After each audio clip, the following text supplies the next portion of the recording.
સાતમ આઠમના મેળા બાબતે પૂરતી તકેદારી રાખવામાં આવી રહી છે. એનું જે નકશો લેઆઉટ પ્લાન છે એને ડીકન્જેસ્ટ કરી 30% સ્ટોલ્સ અને જે એના બીજા આપણા બીજા રાઇડ્સ છે એ ઘટાડવામાં આવી રહી છે, જેથી પૂરતી સ્પેસ ત્યાં મળે. એમ્બ્યુલન્સ વગેરેની પ્લેસમેન્ટ પણ રેશનલાઇઝ કરવામાં આવી રહી છે. ડ્રોનથી આખા જે કેટલા જનમેદની છે એના ઉપર નજર રાખવામાં આવશે.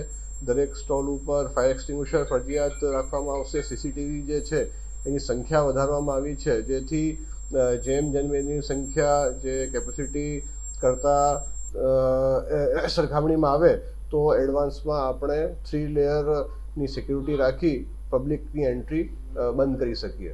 જી, આ વખતે પણ અમે પબ્લિકમાંથી અને આપસો થકી નામ જે છે એ વેલકમ છે, એના માટે વિધિવત છાપામાં પણ અમે જાહેરાત આપવાના છીએ અને આ વખતે પણ એ જ રીતે લોકો પાસેથી નામોનું સૂચન મંગાવવામાં આવશે. જી, 30% સ્ટોલ્સ અને રાઇડ્સ ઓછી કરવામાં આવશે, જેથી સ્થળ ઉપર વધારે જગ્યા પબ્લિકના મૂવમેન્ટ માટે ઉપલબ્ધ થાય. જી, અમુક જે એમરજન્સી એક્ઝિટ છે જે અગાઉ બંધ રહેતા હતા, ફોર એક્ઝામ્પલ પોલીસ સ્ટેશનની સામેવાળો જે ગેટ છે એ પણ ખુલ્લું રાખવામાં આવશે તથા જે બીજા એક્ઝિટ્સ છે એને પણ પહોળા કરવાની વાત છે.